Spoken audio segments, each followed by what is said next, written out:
I spent 40 years waiting. And when the waiting ended, so did everything else. I'm 71 years old.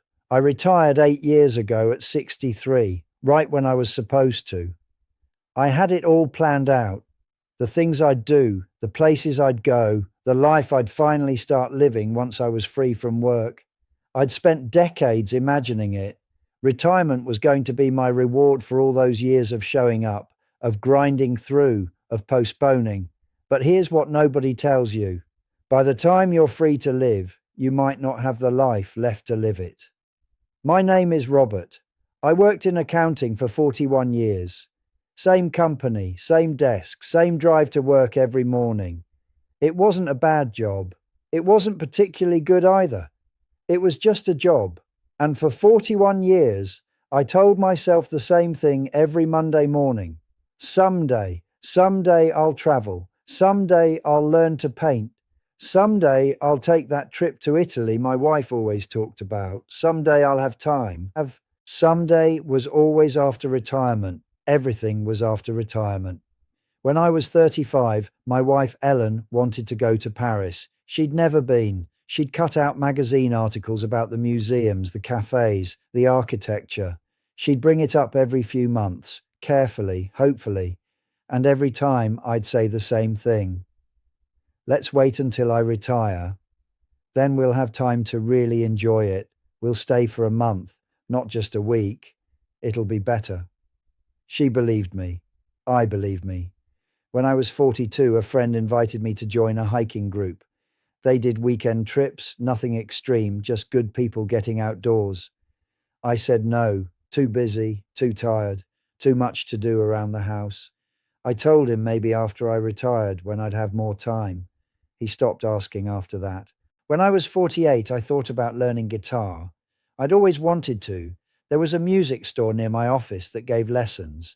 I drove past it every day for 3 years. I never went in. I told myself I'd take it seriously after retirement when I wouldn't be distracted by work. When I was 53, Ellen got sick for the first time. Not seriously, just a bad flu that turned into pneumonia. She was in the hospital for a week. I remember sitting next to her bed, and she said something I didn't want to hear. She said, "Robert, what if we don't make it to all those some days?" I laughed it off, told her not to be morbid, told her we had plenty of time. She got better. We went back to normal, back to waiting. The years moved faster after that. 55, 60, 62. Each year I'd tell myself, just one more year. Just get through this year. Then I'll have time. Then I'll start living.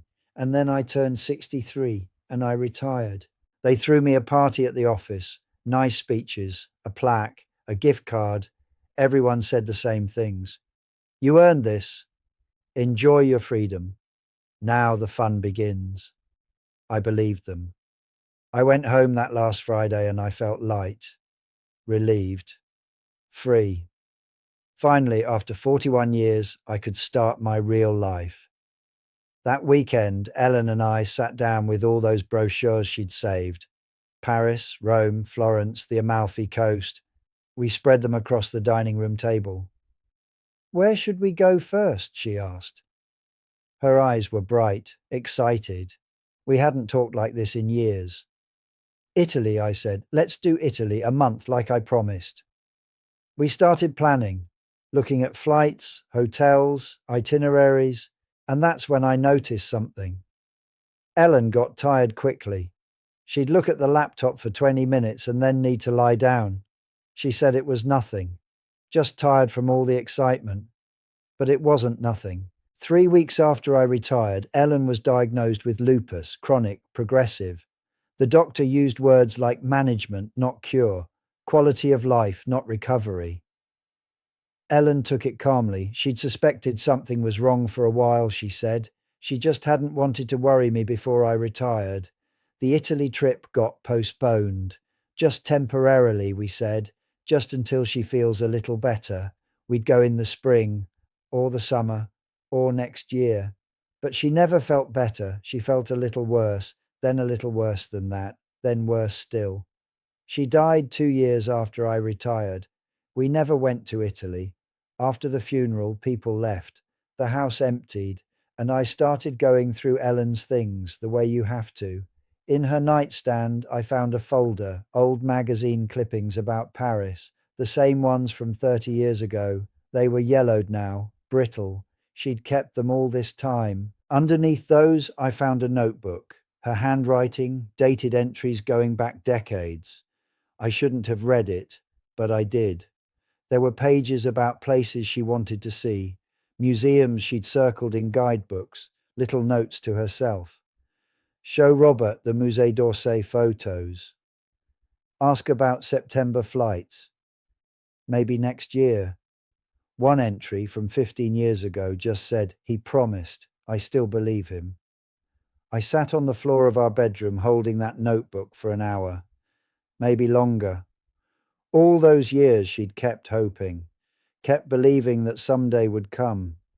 She never stopped planning our trip, even when I'd forgotten we'd ever talked about it. I thought about going anyway, for her, in her memory. I even opened booking.com one night, typed in Rome, looked at hotels, and that's when it hit me. I was 65 years old. My knees hurt. I got winded walking up a flight of stairs. The idea of navigating airports, carrying luggage, walking miles through museums, it exhausted me just thinking about it. And even if I could physically do it, what would be the point? The trip was never just about Italy. It was about being there together. It was about Ellen's face when she saw the Trevi fountain. It was about holding hands walking through cobblestone streets. It was about shared experience. Going alone wouldn't honor her memory. It would just prove how completely I'd failed her. I closed the laptop.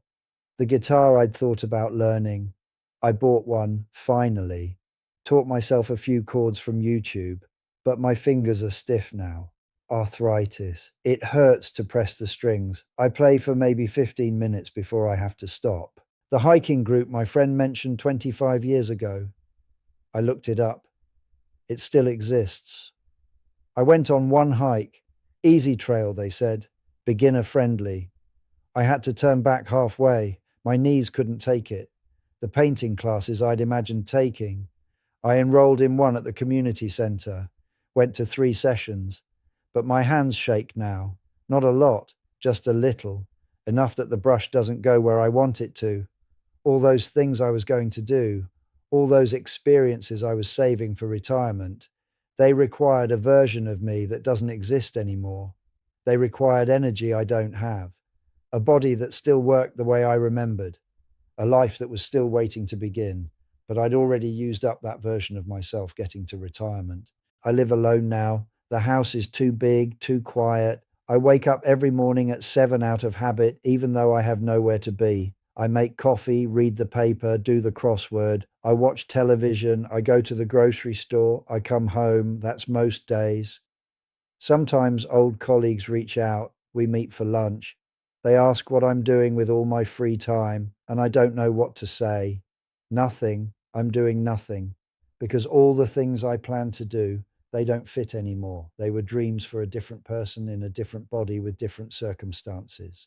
I have a neighbor, younger guy, maybe 45. He works long hours, leaves early, comes home late. I see him sometimes on weekends, always busy, always rushing. Yard work, errands, obligations. I wanted to tell him once, I wanted to say, don't wait. Whatever you're putting off, do it now, while you still can, while your body still works, while the people you love are still here. But I didn't. Because who wants advice from a lonely old man who wasted his whole life waiting for a moment that never came? I think about Ellen a lot, about Paris, about all the conversations where I said later, about how she trusted me when I said we had time. She never blamed me. Even at the end, she never said I told you so. But she should have. She should have insisted. She should have dragged me to Paris when we were 35, when we were young and healthy and had decades ahead of us. But she believed me when I said we'd do it later, and later never came. I have money saved, more than enough. All those years of working, saving, being careful. For what? To sit in this house alone, too old and too tired to do any of the things I saved for. The money feels like a cruel joke now. I'd give every penny to be 40 again with bad knees. I'd trade it all for 1 week in Paris with Ellen when we were young. But time doesn't work that way. I see young people sometimes at the store or the park in their 20s, 30s, talking about their jobs, their stress, their plans for someday, and I want to grab them by the shoulders. I want to tell them there is no someday, there's only now, and now doesn't last as long as you think it does. Your body won't wait for retirement to wear out. Your energy won't save itself for later. The people you love won't pause their lives until you're ready to join them. Everything moves whether you're paying attention or not. I thought I was being responsible. I thought I was doing it right. Work hard, save money, wait for the proper time to enjoy life. But there is no proper time. There's just time, and it runs out faster than anyone tells you. I'm 71 years old.